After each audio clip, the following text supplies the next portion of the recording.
everyone, I'm so excited to be part of the PECO Go Forth and Learn virtual event. Before we get started, let's do a quick Q&A to get to know each other. My name is Alexandra Difelice, and I'm a recent graduate from the University of Pennsylvania Graduate School of Education. I have a master's in counseling and mental health services and a master's in professional psychology. I spent the past year in the sports performance department at the University of Pennsylvania and the previous 3 years at the Philadelphia Union Soccer Academy in their sports performance department. I played field hockey in college, and I'm currently a long-distance runner. Here are a few of my favorites. My favorite subject in school was history. My favorite coaching memory is committing to play field hockey at my high school coach's alma mater, Roanoke College. My favorite healthy meal to cook is either chickpea fajitas or butternut squash cauliflower curry. My favorite food is sushi. My favorite book is the whole Harry Potter series. My favorite sport to watch is soccer. My favorite quarantine activity is cooking and walking my dogs. And my favorite Philadelphia mascot is Gritty, obviously. So I'm here today to talk to you about mental performance. This is what I did with the student athletes at Penn and with the student athletes at the Union. So I'd love to chat with you about it. You're probably asking yourself, what even is mental performance? That's a great question. Mental performance is when we use mental skills to make us better performers. That performance could be school or sport or on stage or in your regular life.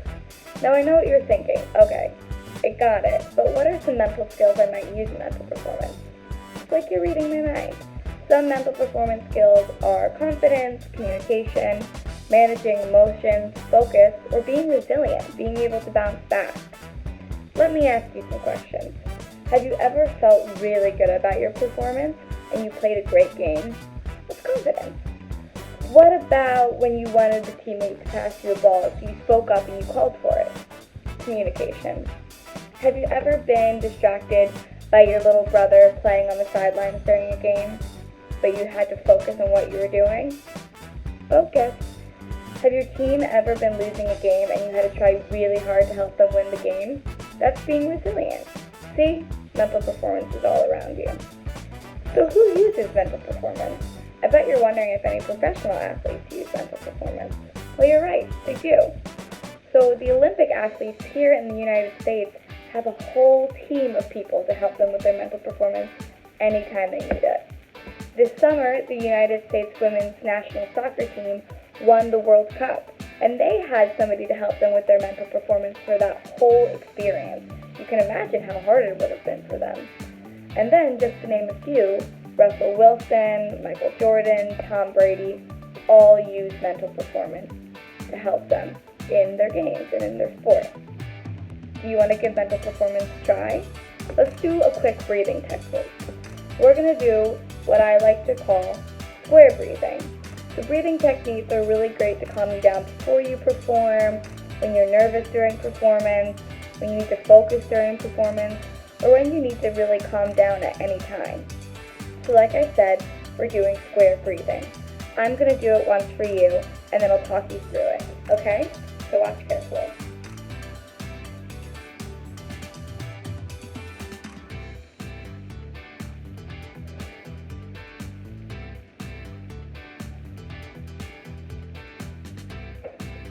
Got it? Just kidding. I'll walk you through it. Okay, so what we're going to do is we're going to trace a square by our breathing, and the pattern's going to go like this. Breathe in, hold, breathe out, hold. And when we breathe in, hold, or breathe out, we hold that breath for 4 counts. So it looks like this.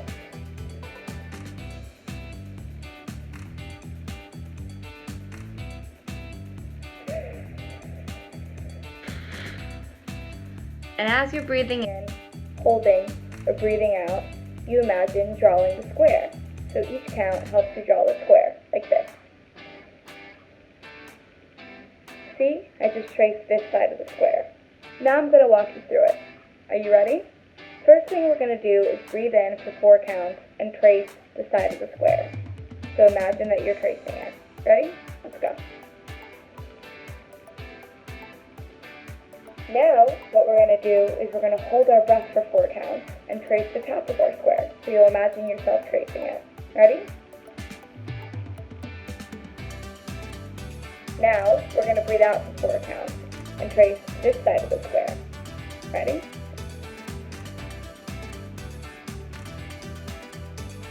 Now we're going to hold for 4 counts and trace the bottom. And then you can repeat as much as you like. I like to do it maybe around 4 times. So how do you feel? Is your mind maybe quiet? Are your shoulders down? Do you feel a little bit more relaxed? Congrats! You just completed your first mental performance lesson. You're just like the pros.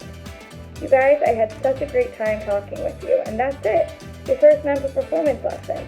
Now get out there, play, have fun, and don't forget to train your mind. Thanks for watching. Go Penn Quakers!